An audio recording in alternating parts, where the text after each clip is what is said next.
Stop cooking boring chicken thighs. Today, I'm going to show you how to cook chicken thighs on a Weber kettle with crispy skin, juicy meat, and serious smoke flavor. Welcome back to Backyard Pit Lab. I'm Jason. Today, we're working with these bone-in skin-on chicken thighs I grabbed from Costco. I used to stick with boneless, skinless thighs, but once I switched to these on a Weber kettle, I never looked back. Alright, let's jump right into it. First, we want to cut off any excess skin that will get burnt up in the cooking process. Second, we will be patting the chicken dry in order to get that crispy skin that we want. Up next is applying the rub. Today, I'm going to be applying Holy Voodoo from Meat Church on one side of the chicken, and on the other side I'm going to be using Honey Hog. You want to make sure that you are applying the rub on the sides of the chicken, as well as lifting up the skin to apply the rub underneath the skin as well. Put it on a wire rack as you let it rest overnight in the fridge. This will allow air to circulate underneath the chicken, drying out the outer edges but leaving the inside of the chicken extra juicy. Now is the fun part, the cook. I'm using the Slow N Sear attachment and I'm filling it about halfway full. I'm using an electric charcoal lighter which helps me save money on tumbleweeds. Knowing when to start to cook is an art form.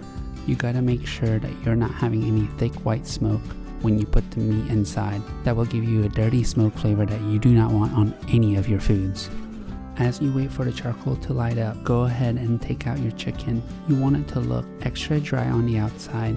That means the moisture has been reabsorbed properly through the dry brining process overnight. When your charcoal is no longer producing a thick white smoke, check to see if it is ready. Usually there will be a visible flame that you can see, signifying that the charcoal is ready to be used. I like to add a little bit of smoke flavor to my chicken, so I'm using this Texas Honey Mesquite wood chunks. I usually use 2 wood chunks for a short cook like chicken thighs. Once you see the wood chunks produce a clean, thin white smoke, it is now time to put on the chicken thighs.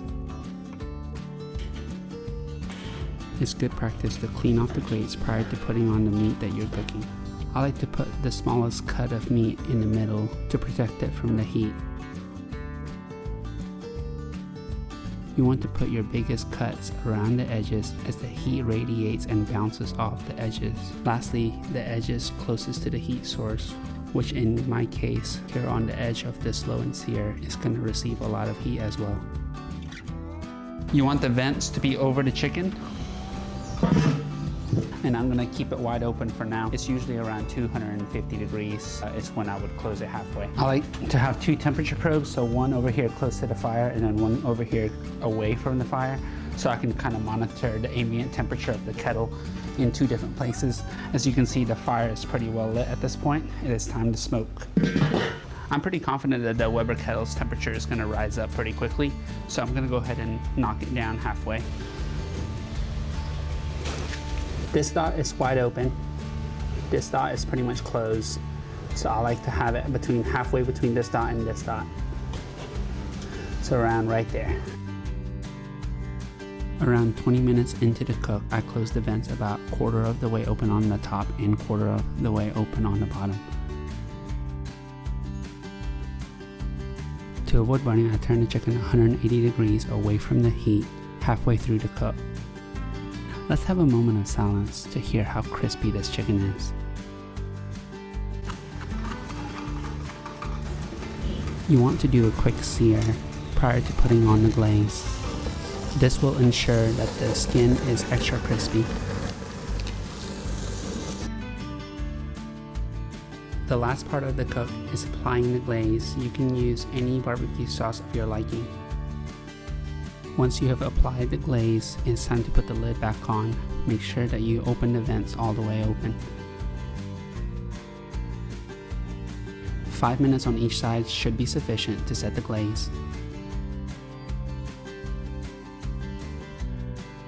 Putting on the glaze definitely softens up the skin a little bit, but I like my chicken saucy.